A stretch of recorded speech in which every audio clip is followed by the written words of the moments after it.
Can you tell us about yourself? That's a pretty open-ended question. So,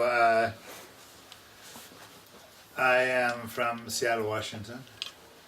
I grew up in Seattle, went to, as I said earlier, Garfield High School, which is the Central City High School in Garfield, in Seattle.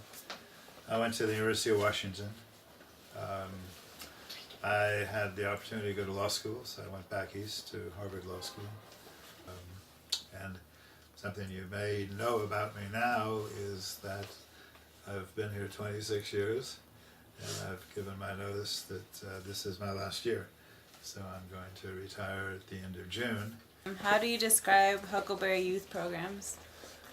Well, the interesting story is that when I became the executive director, there wasn't anything called Huckleberry Youth Programs.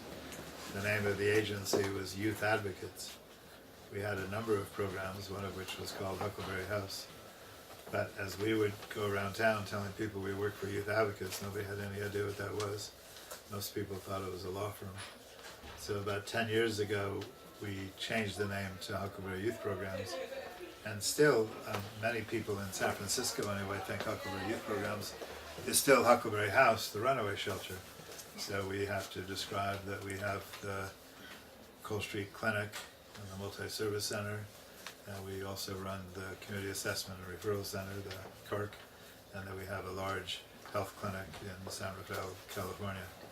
So I describe it as an agency that is in San Francisco and Marin, working with youth and their families.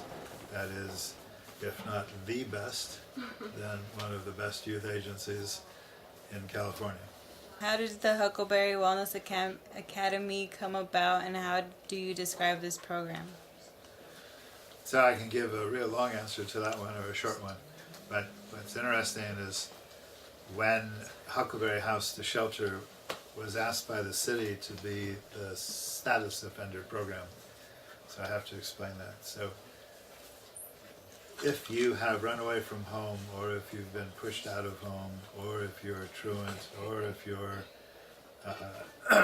in violation of curfew, there's something called a status offender. And the police used to arrest young people and bring them to the juvenile hall. And in 1978, approximately, we convinced the city that the young people shouldn't be held in the hall for what are basically family problems, people kind of running away or even being pushed out because of family problems. So the city said, fine, we're going to have the police bring all those status offenders to Huckleberry House.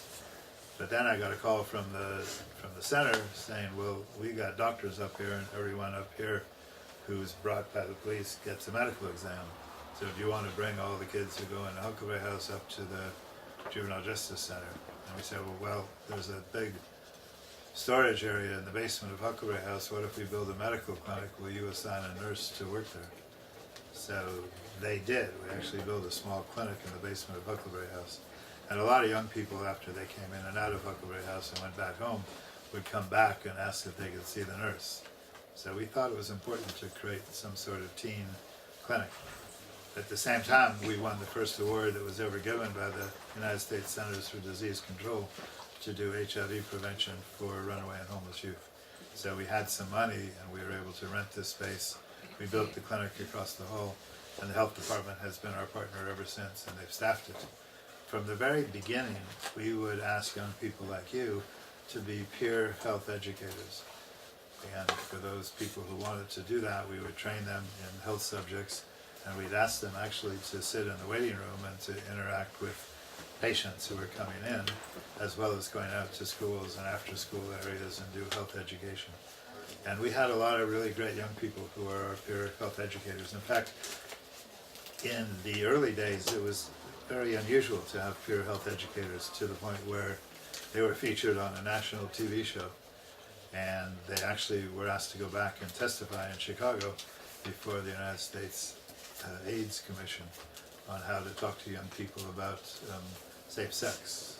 The idea being that teenagers don't listen to adults, but they do listen to each other. So it makes sense to have peer health educators. So we noticed after years that many of our peer health educators who told us they wanted to go to UCs primarily, and if not to CSUs, were having a really hard time getting into school. And so when we did a strategic plan about 7 years ago, we said we want to help particularly those young people who, like you, who we like and who work with us and who are clients of ours, to actually get into college. And we thought that it was not a level playing field, that so many people have parents who can help them get tutors and SAT prep and provide a lot of assistance, particularly if their parents had gone to college. But if students whose parents hadn't gone to college and may not have the resources to have private tutors and pay for the big SAT preparation classes, that it's hard for them to get into college. So we created the Huckleberry Wellness Academy. We created it here. As soon as we announced it, the city had a competition to help young people with jobs, and we applied and got money to create the Wellness Academy. And the rest is history. I mean, I think it's been a great program. Most of our students have graduated, and most of our students have been able to go to 2-year or 4-year schools. And we just, I think last year perhaps, starting to have graduates of the Huckleberry Wellness Academy graduate college. So it's very exciting for us. What are some of the most important decisions that you have made to make HYP possible? From my point of view, the willingness to create new programs is probably the most important thing I've done. None of the programs that exist today were here when I started. So the willingness to kind of create a health clinic and to build a health clinic has been important. And then a while back, the city received money to create an alternative to juvenile detention for young people who had been arrested. And we were asked to help set up that program, but Delancey Street was the one that ran it for the first year. But the city and Delancey came to us and said, would we take it over and run what has become the CARC? And so that was a big decision, because we had never worked with, quote unquote, delinquent youth before.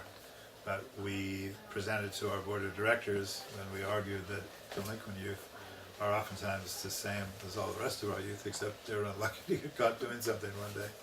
And it was really the same kind of young people who we felt had really high potential and with help couldn't succeed. So our board voted to, in fact, take over running of the Community Assessment Center. And we started off in the Central YMCA in the Tenderloin. We were able to move into 44 Golf not too many years ago. But that's one of the most important programs in the city. So you probably know, but if you have the misfortune to get arrested, unless you're arrested for a very serious crime, you're very likely to be brought to 44 Golf. And we have a sheriff there, and we have a probation officer there, but basically it's Huckleberry staff and 2 other partners, Instituto Familiar de la Raza and CYC, which used to be Chinatown Youth Center, it's now called Community Youth Center. And our staff there basically works with young people to help them not get arrested again.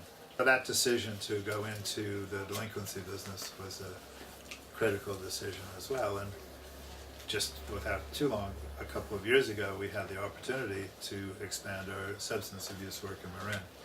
And we had to make a decision about 6 months ago whether we would apply to be the primary provider for what's called the Marin Drug Court, Juvenile Drug Court. And we decided that, yeah, we would go into that business. So we got certified as a drug treatment facility in Marin County, and now we're probably the most important provider of substance abuse prevention and treatment in Marin County. So we know that you used to participate in law. Why did you switch to nonprofit work? Well, so I worked in legal aid, and then I worked as a professor at UCLA Law School. So I only spent a year working in a downtown corporate law firm, and I basically hated it. So, I was writing an article about my 26 years here, and I was telling people why I stayed so long. What I didn't write, but what I should have written, was that I get to wear jeans to work like 3-4 days a week. So I don't have to wear a suit and tie and kind of exist in the corporate world. So that just wasn't a good fit for me, the corporate world, and the work I was doing, to me, was very boring. So I left. I didn't come directly here. I actually had a friend who was doing research and consulting, and they needed a lawyer to do work in the area of juvenile justice, which I had done before. So I became a government consultant, not for the government, we had a consulting firm. And I did national studies of runaway youth and child abuse and adolescent abuse and juvenile corrections. I did that for 10 years and traveled around the country, oftentimes visiting runaway shelters in various communities. And then I'd been on the board of directors here, and their executive director left, and I said I would help them for 6 months. I would help them choose a new director. And they asked, after I'd been here a while, would I apply for the job? And I didn't have another job at the time, so I said, okay, I'll apply, and I'll stay a few years, and that was 26 years ago. How did you get to where you are today? By showing up every day. Why are you interested in investing your own time on youth? Well, that's a question, that we ask when we're recruiting staff and we're recruiting members of the board of directors. My question in looking at new job applicants is to ask you, where did you go to high school and how was high school for you? So we kind of look for people that maybe struggled or felt that high school was a challenging time, and that they can understand that a lot of young people have challenges during adolescence and during high school. So I think that affected me as well, for whatever reason, and I can't even tell you for sure. But when I was a third-year law student, we all had to write a paper, a third-year paper. And I chose to write a paper on whether the programs that were run by the Boston Juvenile Probation Department, whether they were any good, whether they actually helped young people or not. So for some reason, way, way back, I was interested in working with young people and working with young people who were kind of having problems. Do you find this work rewarding? Yeah, it's not rewarding necessarily financially. I know that lawyers who get hired in law firms today make more money than I do. I mean, lawyers right out of school.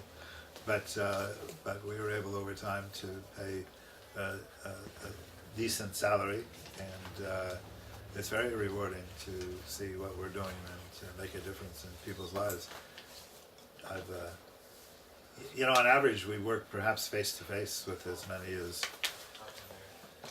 choose a number, 4,000 young people a year, so times 25. I mean, I think that the programs during my time have affected over 100,000 young people. What is your best memory at HYP? Well, that's a hard one. There's a lot of memories. One of them was when we went back to Washington, D.C. We received the award in 2010 as the best youth agency in the country. So there was a big conference, and I was able to, go up and accept that award. Another was not too many years ago, you see on TV occasionally, the Jefferson Award. So that's probably one of my daughters. So let me just look it up. It turned up anyway. So that was fun. That was they did a 30-second thing about me and Huckleberry. Another one that was a highlight for me, and it's still on the website if you have a chance to look. There's a woman who was a client of this program.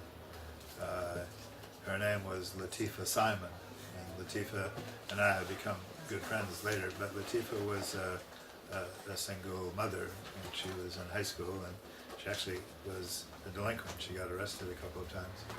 And she created something that you may have heard of called the Center for Young Women's Development, which is still a major program in town. And after doing that, she was asked to speak, first in San Francisco, and then she started to speak around the country. And she's an unbelievable speaker. So she won the MacArthur Genius Award, which you may read about in the paper. And she went on to become the director of the Lawyers Committee for Civil Rights. But while she was in that position, I asked her if she would do a video talking about her time as a client of the Cole Street Clinic.